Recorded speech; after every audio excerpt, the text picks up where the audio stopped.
Hello student, I am Pathak sir. From today onward, we will learn our poetry part. Now we will restart our study and I will provide all the materials and notes for the coming session. Today we will talk about the first poem, Character of Happy Life, composed by Sir Henry Wotton. From today onward, we will study the poetry part and two questions generally are put up in the board examination. Two questions. One is reference context explanation and second one is central idea. So I will recite you the poem with the explanation with my best effort, providing you the best material for your board examinations. Today the poem which we will study is Character of Happy Life. Character, it's mean quality. Quality, symptom of happy life. Happy, living a blissful life, not external but internal. The rest of mind and rest of heart, that is the real happiness of a man. Now this poem is composed in 17th centuries by Sir Henry Wotton, the contemporary of William Shakespeare. And William Shakespeare is contemporary of Sir Henry Wotton. This poem is didactic and throwing the lights on the people who leads a happy life. Happy, sublime life. This poem has the true material of the part of Gita as Lord Krishna gave teachings in the battle of Kurukshetra to Arjuna. The poet Sir Henry Wotton had read Gita thoroughly, and in his poem Character of Happy Life we will find the teachings, the path that Lord Krishna says to Arjun during the battle between Kauravas and Pandavas. According to the poet, the man who leads a happy, sublime life has the basic characters, has basic impression, has the true symptom that is always reflecting in his behavior, in his voice, in his activities. As we know, according to poet, according to poet, the really happy man is a very common man, is a very simple, having noble virtues, free from all anxieties, all tensions, worried,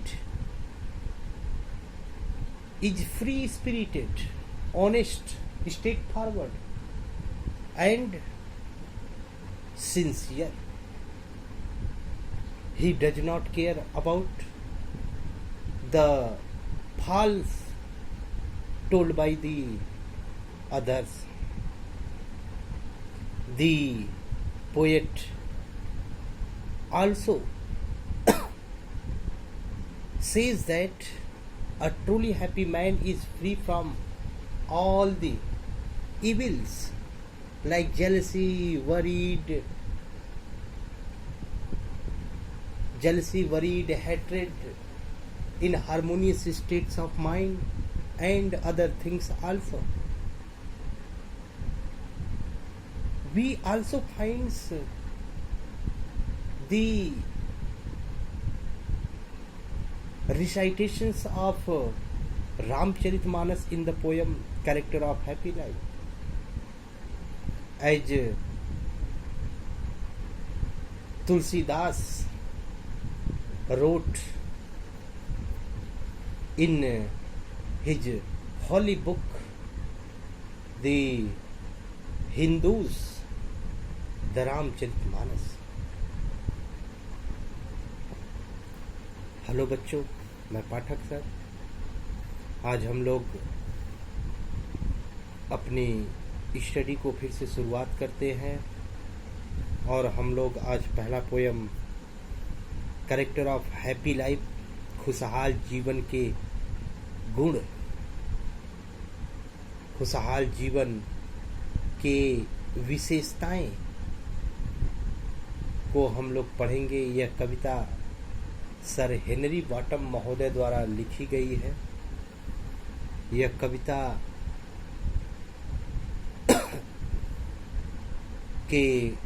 इस कविता के कवि sir Henry bottom महोदय William Shakespeare के समकालिक रहे हैं और इन्होंने इस कविता के माध्यम से खुशहाल जीवन जीने वाले व्यक्ति के गुणों की व्याख्या की है। इस कविता में कवि उन बिंदुओं पर प्रकाश डालते हैं कि वास्तव में खुशहाल जीवन की क्या क्या खूबियां, क्या क्या विशेषताएं होती हैं। कवि के अनुसार हम हर किसी को खुश देखते हैं, प्रसन्नचित्त देखते हैं, लेकिन वास्तव में हम उसके बाह्यतम आवरण का विश्लेषण करके ही अनुमान लगाते हैं। लेकिन वास्तव में क्या वह व्यक्ति अंदर से सुखी है, अंदर से प्रसन्नचित्त है? वास्तव में कवि के अनुसार वह व्यक्ति जो खुशहाल जीवन व्यतीत करता है वह एक साधारण, ईमानदार, स्पष्टवादी और कर्तव्यनिष्ठ व्यक्ति होता है। वह व्यक्ति अपनी ईमानदारी, सूझबूझ और अपनी कर्तव्य निष्ठा के माध्यम से हर कार्य को संपादित करता रहता है। कवि का यह मानना है कि खुशहाल जीवन जीने वाला व्यक्ति काम, क्रोध, लोभ, मोह से बिल्कुल विरक्त होता है और वह जीवन पर्यंत सच्चाई के मार्ग पर चल करके खुशी खुशी अपने जीवन को व्यतीत करता है। यह कविता हमें हिंदुओं के पवित्र पुस्तक गीता में वर्णित श्लोकों की भी व्याख्या करती है। कवि सर हेनरी वॉटन महोदय गीता के उपदेशों से अत्यंत प्रभावित थे। वह गीता का गहन अध्ययन किए थे, अतः उससे प्रेरित होकर के उन्होंने इस कविता को लिखा है। अब हम लोग देखते हैं कविता के बारे में। How happy is he born or taught, that serveth not another's will, whose armor is his honest thought, and simple truth his utmost skill। आप पहले समझ लीजिए बच्चों कि पोइट्री पार्ट से आपको 2 क्वेश्चन मिलते हैं। एक आपको रेफरेंस कॉन्टेस्ट एक्सप्लेनेशन और दूसरा क्वेश्चन आपको सेंट्रल आइडिया, और एक सप्लीमेंट्री पार्ट है इसमें कविता में जो आपके फिगर ऑफ स्पीच है, जिसको अलंकार बोलते हैं। तो अब आपको ध्यान में रखना होगा, परीक्षा का पैटर्न बदल गया है, तो अब आपको मार्क्स अच्छे लाने हैं तो आपको लिखना अच्छा पड़ेगा, और लिखना अच्छा पड़ेगा तो आपको पूरी तरह से समझदारी होनी चाहिए। जिस तरह से आप हिंदी में संदर्भ, प्रसंग, व्याख्या और काव्यगत सौंदर्य लिखते हैं, ठीक वही चीज अब आपको इंग्लिश में भी लिखना होगा। तो आप रेफरेंस लिख लेंगे, कॉन्टेस्ट लिख लेंगे और एक्सप्लेनेशन लिख लेंगे। लेकिन रही बात अब आपको काव्यगत सौंदर्य की बात, जिसको हम इंग्लिश में कमेंट्स बोलते हैं, तो उस कमेंट्स में आपको लिखने के लिए आपको क्या क्या होनी चाहिए। सबसे पहले उस कविता का मुख्य भाव क्या है। तो अब जैसे यह कविता आप पढ़ रहे हैं तो कविता का मुख्य भाव करीब करीब हर पंक्तियों का एक ही जैसा होता है। दूसरा आपको क्या देखना है, फिगर ऑफ स्पीच देखना है कि कौन सा फिगर ऑफ स्पीच है। उसके अतिरिक्त तीसरा आपको देखना होगा राइमिंग स्कीम, यानी जो आप हाई स्कूल में राइमिंग वर्ड्स लिखते हैं वह अब आपका राइमिंग स्कीम पड़ जाएगा, यानी स्टेंजा फॉर्म। तो हालांकि आपके सिलेबस में नहीं है, लेकिन आपको नंबर जब अच्छे लाने होंगे तो आपको यह सब पढ़ना बहुत ज़रूरी है, क्योंकि एक रेफरेंस कॉन्टेस्ट एक्सप्लेनेशन ये कहीं करना है, आपको 8 नंबर मिलना है, तो 2 नंबर आपको रेफरेंस से मिलेंगे, 2 नंबर कॉन्टेस्ट से, 2 नंबर एक्सप्लेनेशन से और 2 नंबर आपको कमेंट्स से प्राप्त होंगे। तो इसलिए सबसे पहले आप यह समझ लीजिए कि जैसे इसमें आप राइमिंग वर्ड अगर आपको निकालना हो तो आसानी से निकाल लेते हैं, taught with thought, will with skill, तो ये तो राइमिंग वर्ड हो गया। लेकिन राइमिंग स्कीम जो है वह ABCD से दिखाया जाता है, यानी पहली लाइन तीसरी लाइन से हो गया तो वह A हो गया, और दूसरी B हो गया तो चौथी लाइन B हो गया, तो यानी AB हो गया। यानी पहली वाली लाइन में टॉट है तो उसको मान लीजिए आप A, विल अलग प्रोनाउंसिएशन है तो B हो गया, फिर थॉट है तो यह भी A हो गया, प्रोनाउंसिएशन सिमिलर है, और स्किल यह आपका जो है B हो गया। तो इसका राइमिंग स्कीम क्या हो गया, AB। अब यह कविता लिखी कैसी गई है, यह कविता जो है आपके 5 फुट में लिखी गई है, जिसको आयम्बिक पेंटामीटर कहते हैं। हालांकि यह चीज़ें जो हैं वह आपके सिलेबस से बिल्कुल अलग हैं। हालांकि मैं आपको यह बताते चलूँगा कि आपको भविष्य में इसको लेकर के कभी ऐसी अनुभूति न हो कि नहीं हमको नहीं पढ़ाया गया हो। आप किसी भी स्ट्रीम से पढ़िए, आपके लिए ज़रूरी है। लेकिन खासकर वे बच्चे जो इंग्लिश में अपना करियर बनाना चाहते हैं, उन्हें इन चीज़ों को बखूबी ध्यान रखना होगा, और स्पेशली आर्ट्स के बच्चों को ज़्यादा से ज़्यादा फोकस करना होगा। हालांकि साइंस के बच्चे जो हैं वो भी ध्यान रखें, और आगे चल के जो अगर करियर बनाना चाहते हैं इंग्लिश में, तो उन्हें इन सब चीज़ों को ध्यान में रखना होगा। आप देख सकते हैं कि पोएम की शुरुआत में आपको यहाँ पर फिगर ऑफ स्पीच लिखा गया है आपके, और उससे पहले यहाँ पर देख लीजिए some prominent forms of poetry, है ना। तो यहाँ पर देख रहे हैं आपका सोनेट लिखा है, बैलार्ड लिखा है, इलेजी लिखा है, ओड लिखा है, एपिक लिखे हैं। तो इन सब के बारे में बस आप जान लीजिए। हालांकि मैं इसको आपको डिटेल्स इसका जो है बताते चलूँगा, तो आप पहले यह समझते रहिए कि यह है क्या। यह कविता जो है आपके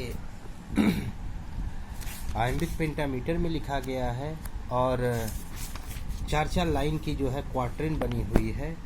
तो इस कविता में जो है कवि कह रहे हैं कि how happy is he born, कह रहे हैं क्या कि हाउ हैप्पी, ये एक्सक्लेमेशन है, देख लीजिए लास्ट वाली लाइन में लगा हुआ है, चौथी लाइन में, कि हाउ हैप्पी, कि वह व्यक्ति इज ही बॉर्न, पैदा होकर के, वह व्यक्ति पैदा होकर के कितना खुश होगा, और अथवा टाट, शिक्षा ग्रहण करके, जान करके, वह व्यक्ति शिक्षा ग्रहण करके, पैदा होकर के अथवा शिक्षा ग्रहण करके कितना प्रसन्नचित्त होगा, दैट, जो सर्वथ नॉट एनदर्स विल, जो दूसरों की इच्छाओं के अनुसार कार्य नहीं करता, दैट सर्वथ नॉट एनदर्स विल, जो दूसरों की इच्छाओं के अनुसार कार्य नहीं करता। सर्व मतलब होता है सेवा करना, ठीक है। विल मतलब होता है इच्छा।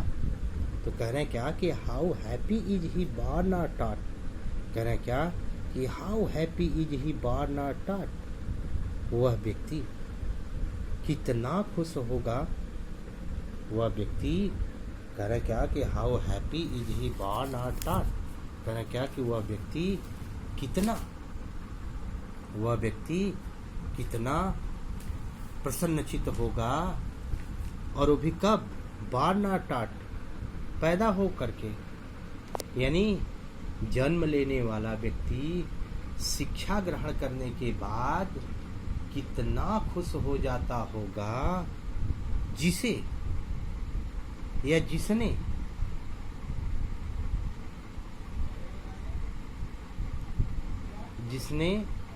या जिसे सर्वथ नॉट सर्व, सेवा नहीं करनी पड़ती है, अनदर्स विल, दूसरों की इच्छाओं का। अब इसका मतलब क्या हुआ, यह तो अभी आप पहले एक बार और मैं आगे पढ़ा देता हूँ। हुज आर्मर, यहाँ पे दैट हुज सब आया है, किसके लिए, वह व्यक्ति जो खुशहाल जीवन व्यतीत करता है। हुज आर्मर, जिसका कवच, इज हिज ऑनेस्ट थॉट, क्या है, ऑनेस्ट थॉट, ईमानदारी वाले विचार, आदर्श परक, कह रहे हैं क्या, ईमानदारी से भरे हुए विचार ही जिसका क्या है, कवच है। एंड सिंपल ट्रुथ, और सिंपल ट्रुथ, वास्तविक सच्चाई, इज हर अटमोस्ट स्किल, उसकी सबसे बड़ी क्या होती है, कौशल होती है।